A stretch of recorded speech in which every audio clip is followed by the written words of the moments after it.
దైవ చిత్తానికి ఏ నిర్ణయమైనా నువ్వు తీసుకో, ఖచ్చితంగా ఈ ఇరుకు, ఇబ్బంది, కరువు, శాపాన్ని నువ్వు చూడాల్సిందే.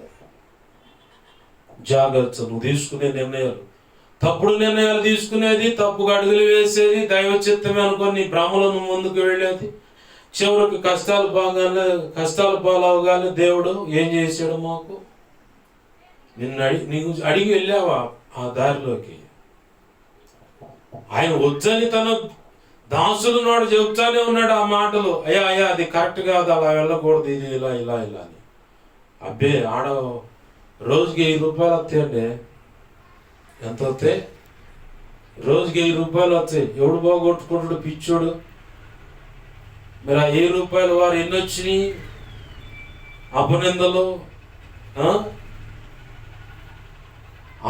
ఎన్ని వచ్చినాయి? ఆ 1000 రూపాయలను బట్టి ఎంతమంది ఎంత రోతగా మాట్లాడుతున్నారు, నీ రేట్ ఎంత అని ఎంతమంది అడుగుతున్నారు.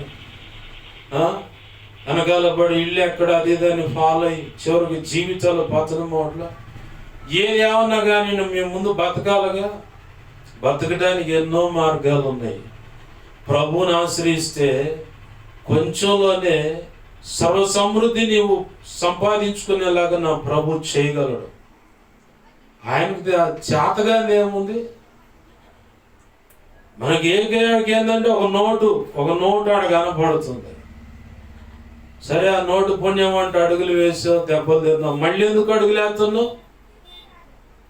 ఈసారి ఏకంగా శవయాత్రలు పెట్టుకోవచ్చా? చేసేదేమో తప్పుడు నిర్ణయాలు, తీసుకునే జడ్జిమెంట్ అంతా తప్పుడు వ్యవహారాలు. ఫైనల్గా వచ్చి దేవుని దగ్గరకు వచ్చి దేవుని మీద పడి, అయ్యా ఏంది ఎట్ట చేసావు? ప్రార్థన చేసాగా నేను ముందుకి అడుగులేసింది. ప్రార్థన చేసి బాగానే ఉంది, ఆయన చెప్పింది విన్నావా? వినేదాకా ఆడుంది. ఆ డబ్బులు బాచేయని ఆ గోళ్ళని ముందుకు వెళ్ళిపోతా అంటే.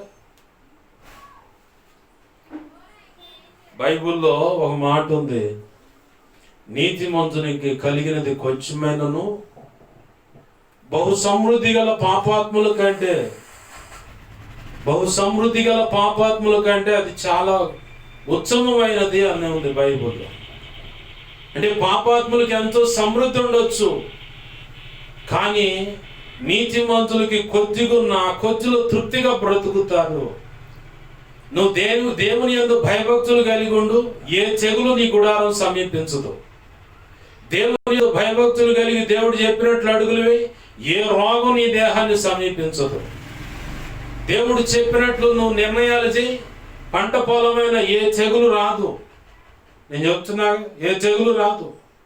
దేవుడు చెప్పినట్టు నువ్వు భక్తిగా ఉండు, ఏ వ్యాపారం చేసినా, ఏ ఉద్యోగం నువ్వు సక్సెస్ చూస్తావు.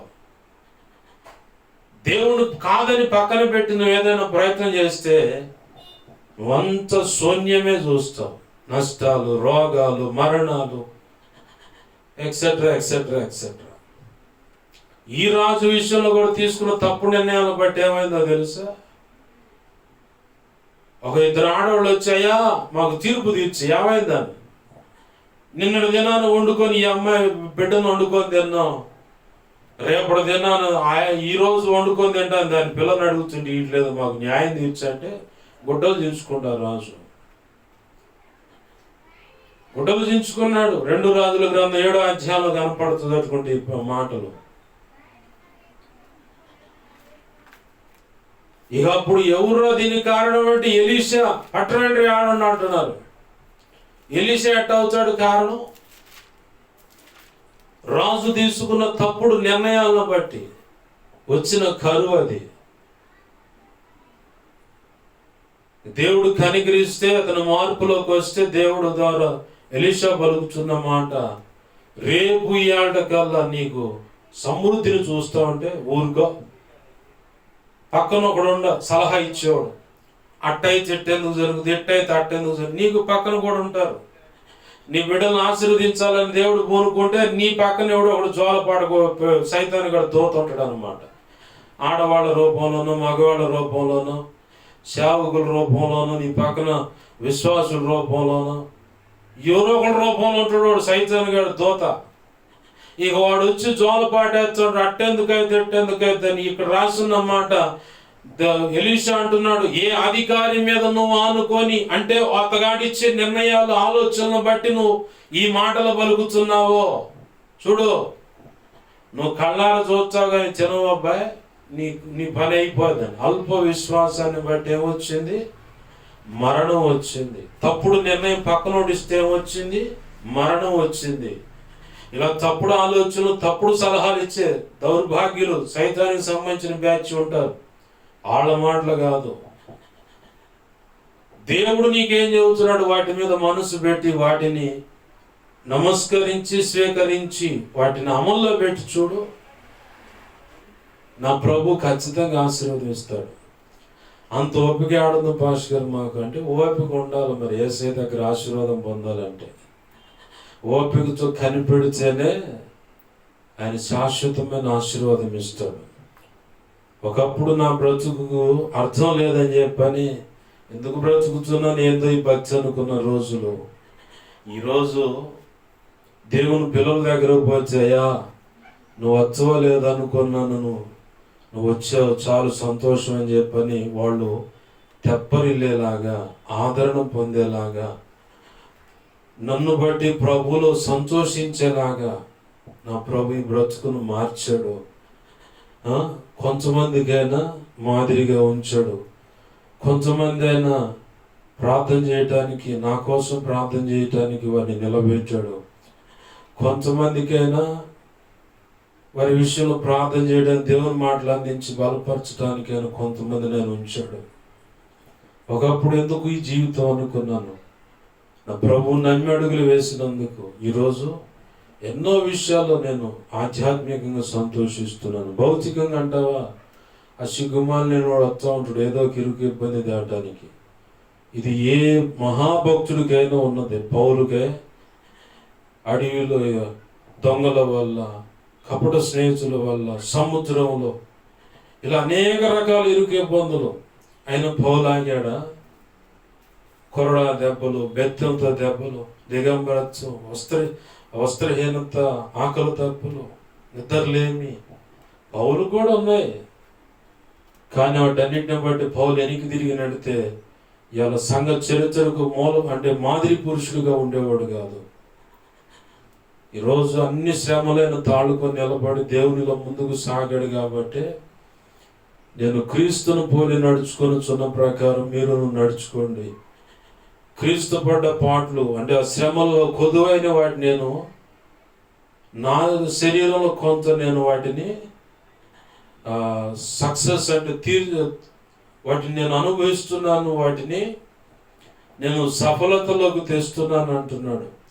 కొదువైన వాటిని అంటే ప్రభు కొంత మిగిల్చి వెళ్ళిన పనిలో శ్రమలైన ఏదైనా కానీ అన్ని నేను అనుభవిస్తున్నాను. ఎందుకంటే ఆ పునరుద్ధానంలో పాలి భాగస్తులు కావాలి. ప్రభు ఆనాడిచ్చే ఆ మెప్పు, ఘనత, మహిమ, ఆ బహుమతి నేను పొందాలి. దానికోసం ఈ తపన అన్నాడు. మరి ఈరోజు నువ్వు దేనికోసం తపన పడుతున్నావు? దుష్క్రియ చేస్తూ ఏం ఆశిస్తావు, ఏం సంపాదిస్తావు? చివరికి నరకం తప్ప. నలుగురు నోళ్ళలో నాని శపించబడి శాపాన్ని దేవుని దగ్గర నుంచి మహా ఉగ్రత శాపాన్ని తెచ్చి పెట్టుకోవడం తప్ప బ్రతుకు మార్చుకో. ఎందరో జీవితాలు దుర్మార్గంగా అడుగులు వేస్తే కొంతమంది శపించబడ్డారు, కొంతమంది సరిచేయబడ్డారు, కొంతమంది ముందుగా వెళ్లకుండానే దేవుని పాదాలు పట్టుకుని పశ్చాత్తాపడ్డారు. నువ్వేం చేస్తావు అది నీ ఇష్టం. మరి మాటలు అర్థమైతే ఒక మార్పులోకి రా, ఒక నిర్ణయంలోకి రా, దేవుని పాదాలు పట్టుకో. నా ప్రభు సహాయం చేస్తాడు. రండి ప్రార్థన చేసుకుందాం. ఆయన కృపను బట్టి అందరికీ సహాయం చేయనుగాక. ఆమేన్. రండి ప్రార్థన చేసుకుందాం. ప్రేమగల మా తండ్రి, నీకు వందనాలు, కృతజ్ఞతాస్తుతులు మా ప్రభు. దుష్క్రియకు తగిన శిక్ష కలగకుండా జనులు చూసి భయమును విడిచి మనపూర్వకంగా మరీ ఎక్కువ దుష్క్రియలు చేయుదురు అన్న మాటల నుంచి కొన్ని హెచ్చరిక మాటలు దేవా మీరు మా ఎదుట పెట్టారు. ఎవరు ఎక్కడ ఈ శబ్దం ద్వారా వింటున్న వారైనా, ఈ వీడియోలో దేవ ఈ ప్రార్థనలు ఏకీపిస్తున్న వారైనా, ఎవరు ఎక్కడ ఎటువంటి దుష్క్రియలు చేశారో, దుష్క్రియ చేశారో, నువ్వు బాగుగా చూస్తున్న దేవుడవు. అయితే వారిని కనికరించాలని, సరిచేసి ఆశీర్వదించాలని ఆశ కలిగి ఈరోజు హెచ్చరికలకు ఈ మాటలు అందిస్తున్నారు.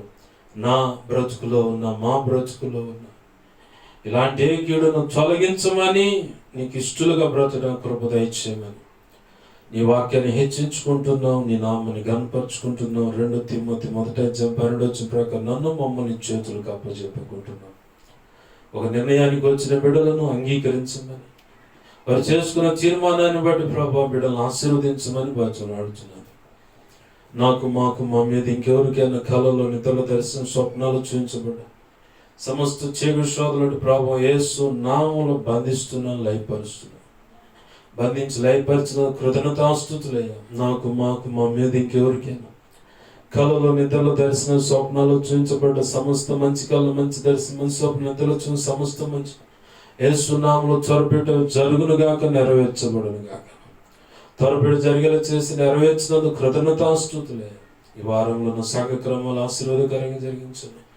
సంఘ బిడ్డల జీవన విషయంలో తోడండి. ఈ ప్రాంత ప్రజల జీవన విషయంలో తోడండి. రక్షించండి ప్రభు ప్రజలను.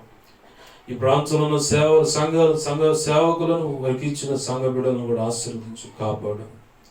అన్ని విషయాలు కృపనివ్వమని, నీ కార్యము జరిగించమని ఈ అల్పుడికి ఇచ్చిన దినచిన దేవా అయ్యా, ఇదిగో జీవన ఉపాధి విషయంలో కూడా కృప చూపి సహాయం చేయమని, నీ సెలవు అయితే కొత్త బండి తీసుకోవడానికి సహాయం చేయండి. దేవా నీవే తోడుని సమస్తం జరిగించును మాత్రం మహింపొందు. మా ప్రియుడు, మా రక్షకుడైన యేసయ్య ఉన్నతనంత శక్తిగల నామం అడిగి వేడుకో, ప్రార్థన సమస్తం పొందుకొని నీ కృపాస్తాలకు నన్ను మమ్మల్ని అప్పచెప్పుకుంటూ నీ నామాన్ని గొప్ప చేసుకుంటున్నాం మా తండ్రి.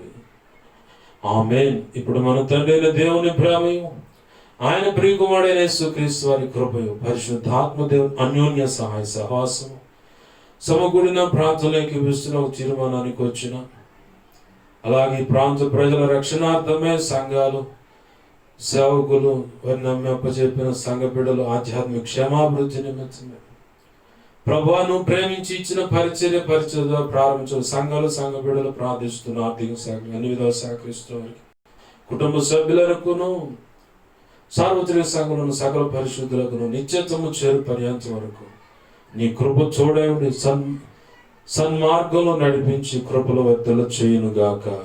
ఆమేన్. యేసు రక్తమునకేచి, ప్రభేసు రక్తమునకేచి, ప్రభేసునామను సంపూర్ణమైన విజయం కలుగును గాక. ఆమేన్. అపవాది వాడి దూతలు, చీకటి, అంధకార శక్తులు, క్రియలు అవి ఎంత ప్రమాదకర మాదిరి విగ్రహం సంబంధించిన ఈ కుల గృహ దేవతలు, దేవుడు అనబడి వాటి ఎదుటి ఏ కీడును యేసునామమున అన్నిటికీ అనంతరం సర్వనాశనం ఇచ్చి నాశనం కలుగును గాక. వాటిని ఆశ్రయించిన వారిని చేతులకు అప్పచెబుతున్న యెహోవా ఈరే. యేసు రక్తమునకే జయము, జయము, జయము. ఆమేన్. హల్లెలూయా, హల్లెలూయా, హల్లెలూయా. అందరికీ వందనాలు. ప్రభు కృప మనందరికీ తోడు నడిపించును గాక. ఆమేన్.